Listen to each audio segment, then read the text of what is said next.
That's me, exploring the insides of an attraction that's been dead and abandoned for years. All of that is pretty much still intact. And this is just one of many other theme park rides we're going to be exploring that are slowly dying and disappearing, starting with Disney's Dinoland USA that's about to get shut down forever. When I got there on its last day, pretty much most of the land was already getting demolished. The only things from the land that were still left standing were a Donald Duck meet and greet, a dino-themed restaurant, and the dinosaur ride, which we'll ride in a bit.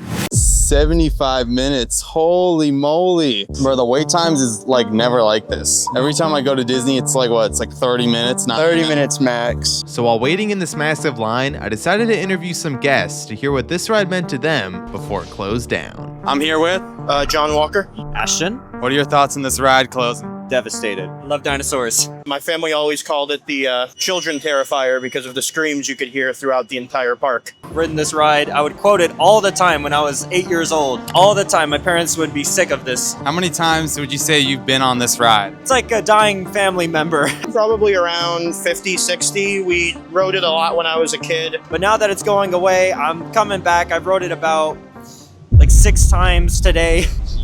This guy, he said he rode it like 6 times today. Oh, I believe it. I've seen some people do like 24 rides on this. It's nuts. Serious? Yeah. That's crazy.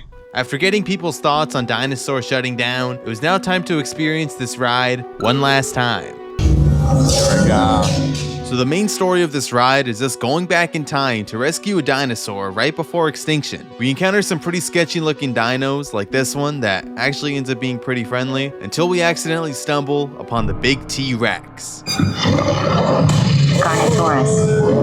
It tries to eat us alive, but we barely manage to escape and complete our mission right before the asteroid wipes everything out. You made it! What a ride, man.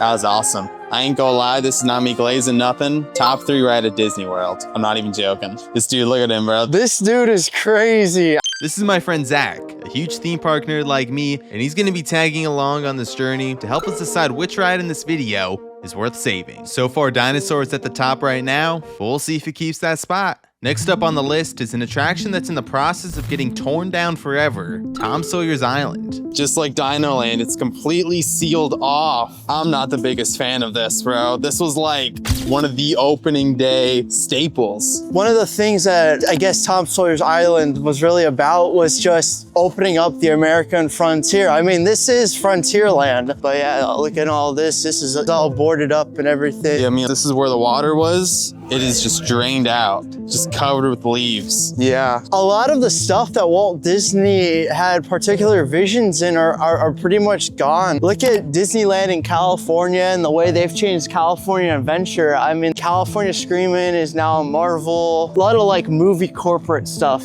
Right over here, this is where the entrance was to the attraction. Some of it's like still kind of intact, you could say. But I don't know how long it's gonna be like this. Pretty soon this whole like area and this whole pathway, it's gonna be removed. Now when it said that line, I honestly thought the island was still looking like this, which was a video I saw taken from a couple of months ago. But after walking across the entire blocked off land and a little part of the new Splash Mountain, we ended up seeing what the island actually looked like today, and it honestly broke my heart. Look at that. It's just like leveled off. That's kind of nuts. I was also able to find an aerial view of the destruction online, and yeah, pretty much everything is stripped back to the bare ground. Not really the exact update we were looking for, but I guess that's the reality of exploring disappearing rides. Next up, we got another theme park ride that's about to be gone forever. Rock and Roller Coaster. It like literally breaks down like so many times. Most of the times if you even come here, like the ride's just like down for maintenance. Another thing I heard about this ride, which I hope isn't true, is that like the pre-show area of like them talking to us before we get onto the ride, that's pretty much gone from what I've heard. It's like blocked off. No, it's gone. You see, when the ride was in full working condition, the pre-show was one of the best parts. You got to see the full Aerosmith band performing in the studio and setting up pretty much the whole story of the ride. How about some backstage passes? But now with it gone, the ride just doesn't feel the same anymore, and the whole plot of the attraction has basically become non-existent. Straight to the ride, man. What are your thoughts on that? Oh, they didn't even announce it or nothing. They just cut it off, bro. That's evil. How could you do this, man? Nevertheless, there was no choice for us but to keep on moving forward, so we went on in for one last ride, and it was still as fun as I remembered it.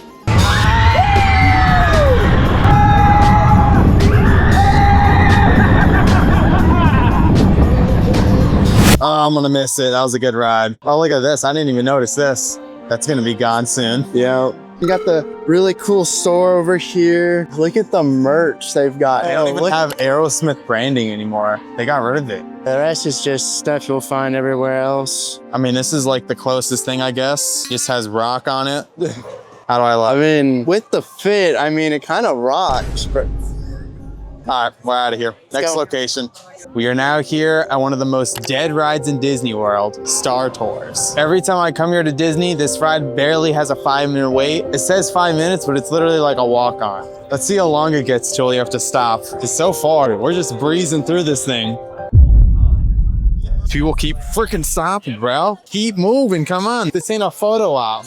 Other than guests stopping every 5 seconds to take a flick, we were able to get on the ride in about 2 minutes, which is pretty bizarre for a Disney ride. We got a live subscriber. Hit that button. That's why. oh, that's crazy. Let's go. Better than I thought. I thought since it was like a 5-minute wait, I thought the ride was gonna be like, all right, but it's not bad. Speaking of Star Wars, another thing that just shut down recently is the Star Wars launch bay. This was like a meet and greet area where you can meet all the iconic Star Wars characters. Now it's gone forever. You're a big Star Wars fan, Zach, so. I probably went to it once. Really? Is it that bad? It's not bad. It's just not something that you really do. There's like a little exhibit, I think, that you walk through, but it's not like anything special. You got to meet Darth Vader, though. Next up, we got an attraction that is now permanently closed. This one's a little bit of a rough one. It's the Muppet Vision. It was like an interactive theater show. And I mean, it was pretty cool. Now this one you can actually see if you look over there. The sign is just like completely torn down. Out of all the disappearing rides in this video so far, this one might be the most depressing to look at, because for a lot of fans like me, this wasn't just a ride, it was a childhood staple. A cult classic that generations of guests grew up quoting, packed with Jim Henson's humor and that chaotic Muppet energy that made it feel completely different from anything else in the parks. And now it's gone forever. Thumbs down. After tracking down all of the dying rides in Disney World, we realized that the Mouse's Clubhouse isn't the only place shutting down rides. So instead of stopping here, we headed over to Universal Studios to investigate some other dying theme park attractions, starting with Fast and Furious Supercharged, that's also about to get shut down forever. Which is crazy, because this is like one of like the newest rides, right, Zach? I don't know if I should trust his word. Apparently he's got like a lot of beef with this ride. You want to tell me about it? It's not that I have beef with it per se. It's just very, very outdated. But it like just came out though. It came out like not even 10 years ago. The ride quality, I mean, it's pretty bad. Yeah, there's like nobody here, dude. I told you, bro. Nobody likes this ride. And we're about to see why here in a sec. We were able to pretty much breeze onto the ride without stopping and headed on into the pre-show, which had a questionable acting to say the least. What's going on? What's up? Is he sleeping? How you guys doing? I think he's trying to get stuff ready for you, like some like transportation. Like I guess you're going to a party or something like that. Is that what's going on here? I don't know, man. It's my first time here by myself. They don't tell me nothing. Bro does not want to be Bro, like, right. Now it was on for us to ride the ride, which I'm basically going to skip over because it was pretty much as boring as you could make it. And also, depending on where you're sitting, you can't even see, like, any of the ride.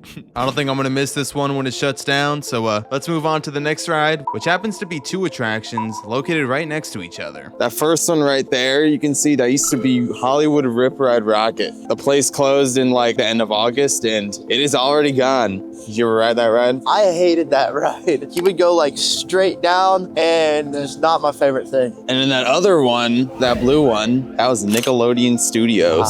They had like a bunch of like live shows. They had Double Dare. They had, I think it was like Legends of the Temple or something like that, like an obstacle course. Oh, And that's gone. First you got the Nick Hotel, gone. And then now you got Nickelodeon Studios, gone. So is this kind of the end of Nickelodeon at Universal? Might Does that be. mean- So we kept venturing into Universal to see what other rides are fading into history and stumbled upon Poseidon's Fury. This was a live walkthrough attraction where you basically got to watch Poseidon take down an evil god. But after the 2020 shutdowns, the attraction quietly disappeared and just never reopened. This used to be the entrance of the ride. This is just fully torn down. Seems like this was the queue for the attraction. The water is completely drained. They've got to be doing something with it if they're gonna keep the infrastructure I on. don't know. It's been like 3 years. They just haven't touched it. They still have like a shop open over here. Yeah, like most of like the gift shops and stuff are open. Like the restaurant's still open and all that stuff. Yeah. The funny thing is there's just one little fence that's stopping me from just seeing what's inside. Oh my gosh, what is Zach doing? Don't do it, Zach. It's not worth it. Don't go to jail. No. Now after this clip, we were actually about to call it quits for the day and wrap up the video right here until Zach gave me word of a theater show that used to be here that's allegedly still abandoned to this day. So he showed me the way of where this theater show might still be intact, and sure enough, after a bit of walking, we found something interesting. Oh my gosh, bro. Take a look at this. Yo, dude. I told you, bro. Bro, that is insane. All of that is pretty much still intact. Oh my gosh. I did some digging online, and it turns out this attraction has been dead and abandoned since 2018. No one really knows the full reason for why this place shut down, but declining attendance and outdated effects likely sealed its fate. Hopefully in the future Universal does something to revive this attraction, but as for now, the 8th voyage of Sinbad quietly remains abandoned.